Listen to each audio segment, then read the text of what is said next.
In this week's episode of Money Matters, we focus on Telekom Malaysia's role in reviving the Malaysian economy and what does it mean for you, the consumers. I'm Zahir Kelvin Ong Abdullah, and this is Money Matters.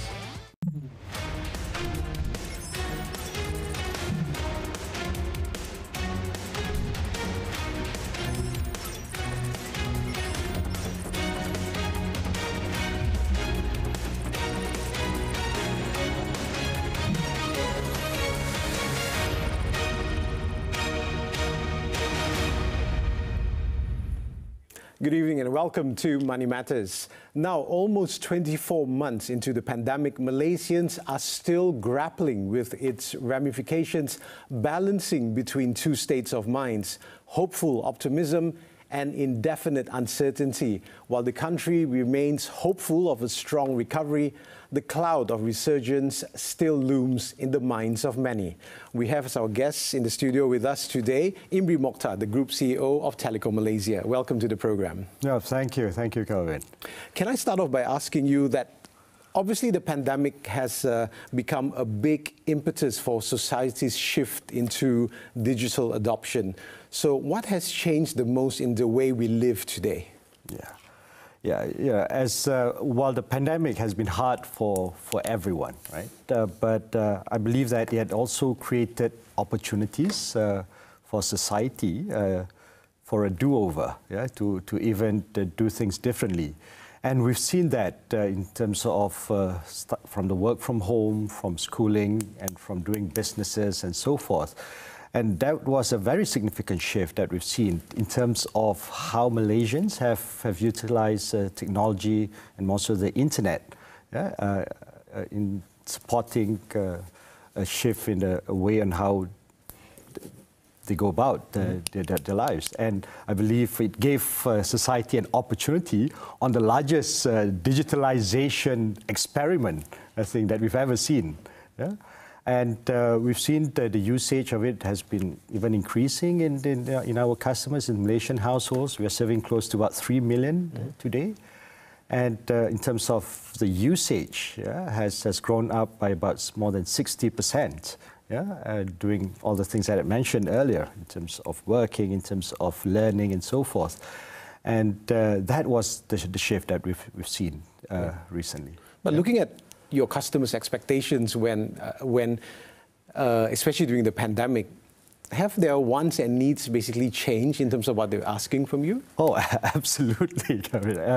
As you could imagine, it's the connectivity, the hyper-connectivity of a household, of an individual, has become something like an oxygen, if you like, right? That is the basic need.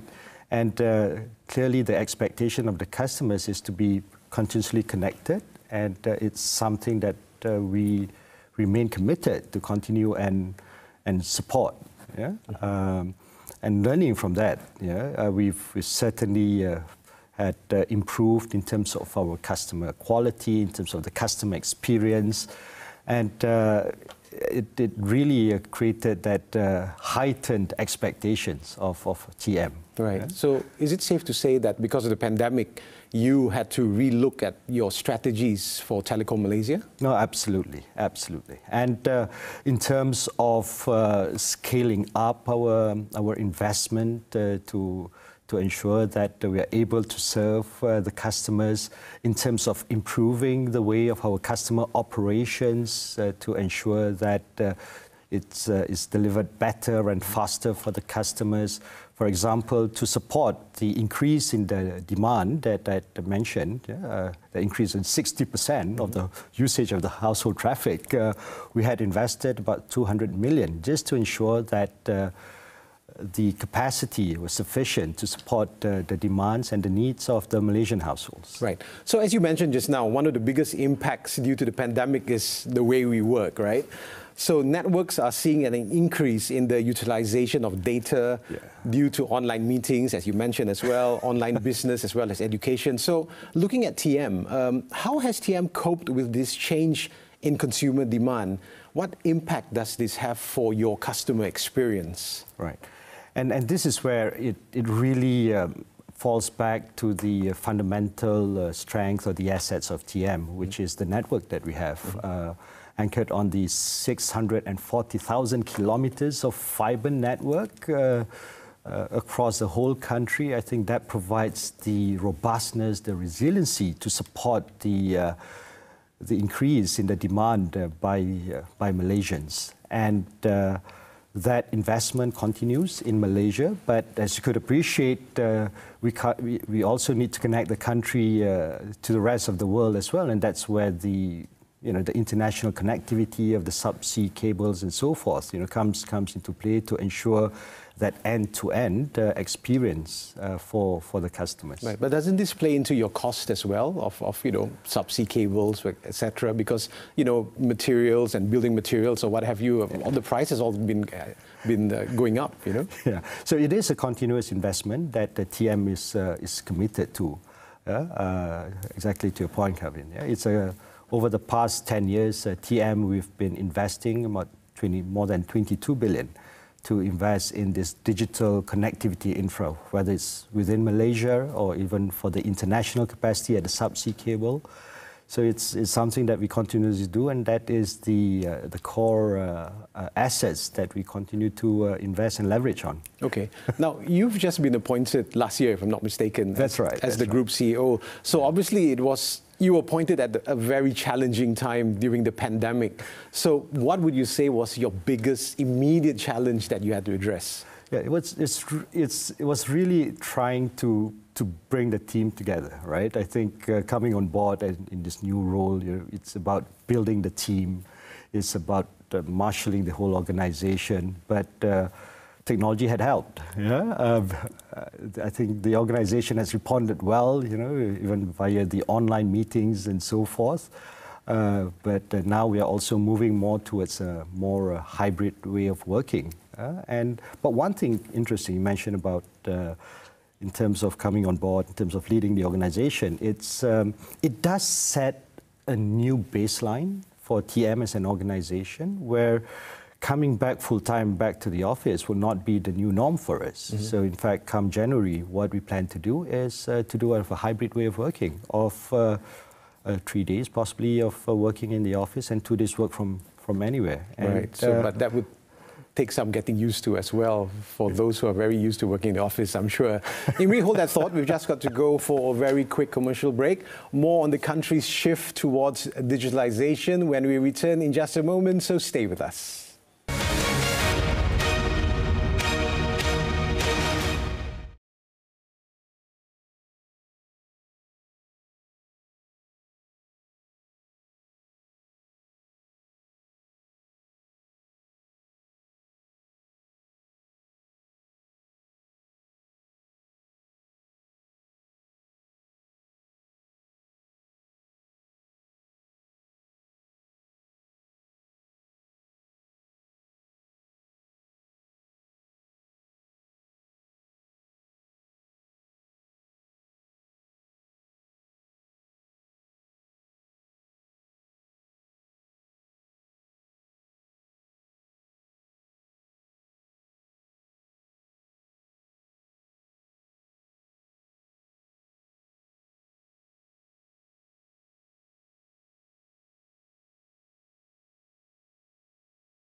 Welcome back, and you're still with us on Money Matters as we speak with the Group Chief Executive Officer of Telekom Malaysia, Imri Mokhtar.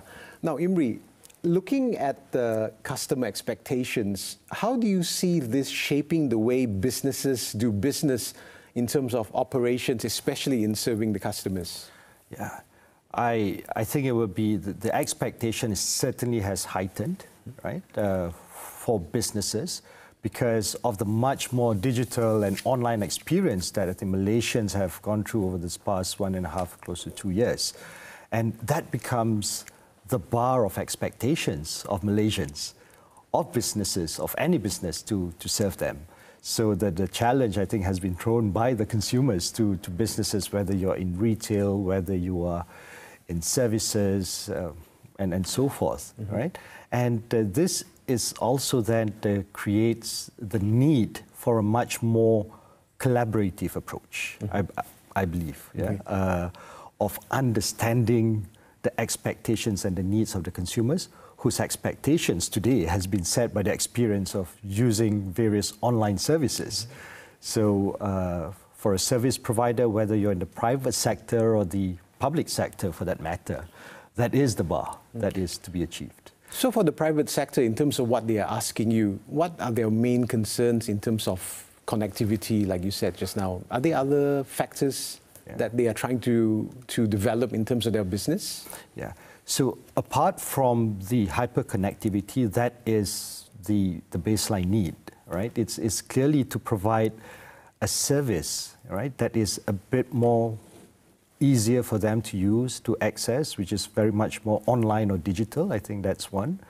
And what we are seeing now, especially from the younger segment of the customers, of Malaysians, is their demand for service providers like TM to understand better, to understand them better, to know them better. The demand for more personalized service, I think, is starting to take shape. So I think that is the trend that we are seeing shifting, right? Everybody wants much more easy and convenience to be more digital. Right. But beyond that, I think now there's a clearer demand, especially from the younger segment, right? Yeah. Know me, what's special, what's customized. Okay, so that's more of the personalization, as you said. Yeah. Are these more of the questions that they are trying to let TM know as to what they want? Yeah, and absolutely, right? So from there, then I think the onus is for TM to provide more services that's more targeted, more customized to these segments to meet their needs. And I think it's not just for TM, but also all other, as I mentioned, all other businesses and service providers that's out here to serve Malaysians, right? Whether from the public or from the private sector. Right, I understand. Now, moving on to the biggest sector hit by this pandemic is the MSME. So can digitalization help this sector recover faster? And what is TM basically doing to assist this? Yeah, I believe for our micro SMEs, right, which is a very important part of the country in terms of their contribution to GDP, which is about 40%. And also the employment that they provide. I think 50% of the employment is by our micro SMEs. It's been provided by them. This is the time for them where going digital is no longer an option, right? It is, I think, it's a necessity. For them to really embrace a different what going online, for example, would bring to their business. Adopting productivity tools, digital tools, will improve their productivity and efficiency. And for TM, today we are serving a large segment of our micro SMEs. We're serving about close to 400,000 of them out of the more than 1 million SMEs in Malaysia. So it is a responsibility. It's also an opportunity for TM to build and to work together with the customers that we serve to bring them to that next phase of digitization. So we are doing 3 things to support them. Firstly is to create that awareness for them on what digitization can unlock. So once the awareness is there, it's the hand-holding in terms of training on what are the most relevant and the best tools for them to improve their business. And of course, thirdly, then providing them the solutions. And the solution is not just connectivity, but also some of the digital tools and application. And on that note, I have to say the government, in the budget has provided the SME digitization grant. So that, I believe, had also helped the micro SMEs to come on board. It lowers the barrier of entry of costs for them.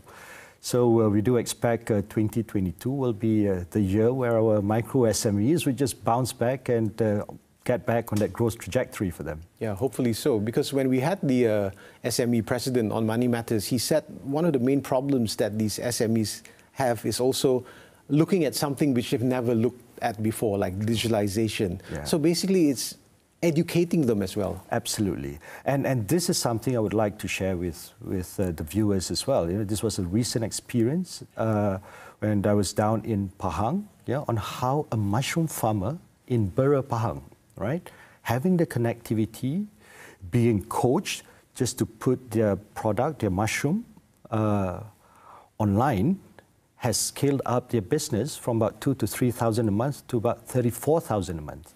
So I think that's a very important impact of what technology brings. It does not just bridge the digital divide, but do believe that it will also bridge the income divide in Malaysia. Yeah, that's a good story to do. Hold that thought. We've just got to go for our final commercial break. And when we return, more on TM's future prospects. So stay tuned with us on Money Matters.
We're back as we discuss further on TM's role in leading the country towards digital transformation with Group CEO of Telekom Malaysia, Imri Mokhtar. Now, Imri, the trend is showing that there's a huge demand for digital services as the world gets used to doing basically everything online. So, looking at the opportunities that TM sees here, what do you see? Yeah, indeed, it is an opportunity for TM. Today, beyond just providing broadband to households, we serve corporates as well as the public sector.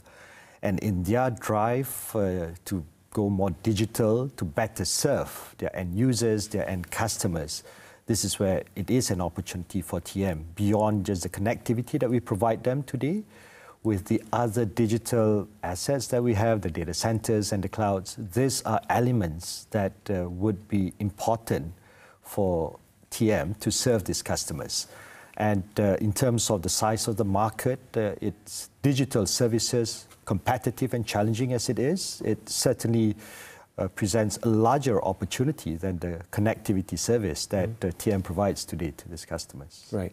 So looking at the unique position that the TM is in as a GLC and a PLC, on one hand you have a duty as a nation builder, and on the other is your duty towards, of course, your shareholders and your stakeholders. So these two roles might seem contradicting to some. So basically, how do you balance them? Well, between the two, as you rightly said, between a GLC as well as a PLC, a public listed company, first and foremost for us at TM, it is that PLC role that takes precedent, right? We believe that the commercial sustainability as a public listed company is important, first and foremost, most important, to allow us then to subsequently play that GLC role. Right, in terms of creating value for our shareholders, return to the shareholders from the profits that we generate, taxes that we pay to the government for the development of the country. And from that as well is the pool of investment coming from, where we would invest in the infrastructure, the connectivity, the digital infrastructure like data center and cloud comes in. And that is the nation building part. And also, it's not just about investing in the technology. We also invest in human capital for the country. Perhaps not many know, but TM, we do have the Multimedia University. We've produced more than 65,000 graduates. We've also provided scholarship, close to 600 million already to about 16,000 scholars. So that is the balance. PLC first, followed by the GLC. Right.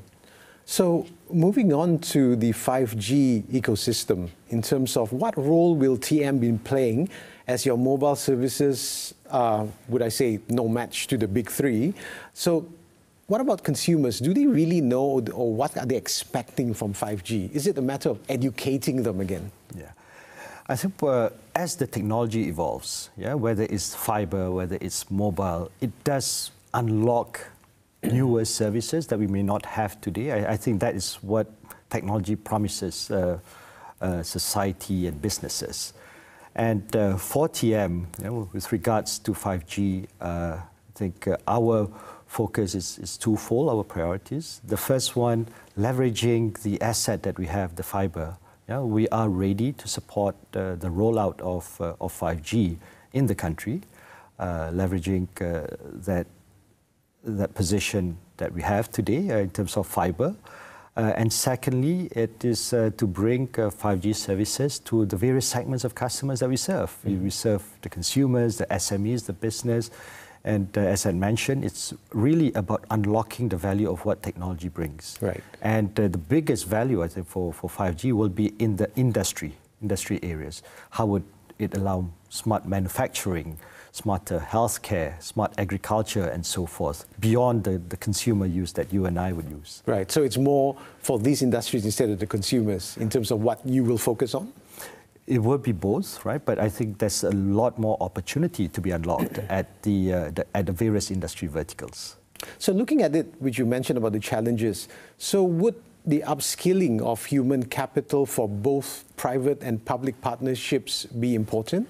No, absolutely. As our country embrace this digital era, it's not just about investment into the technology of platforms, hardware, software. It's really about investing into the human capital as well, right? The digital talent, if you may. And at TM, it's about upskilling our team members, the staff the workforce that we have today, but it's also about acquiring and hiring as well from the technology domain, and potentially more collaboration. And that would be a major shift that I believe TM would need to pivot towards as we serve a much more the digital ambition of the country. Right.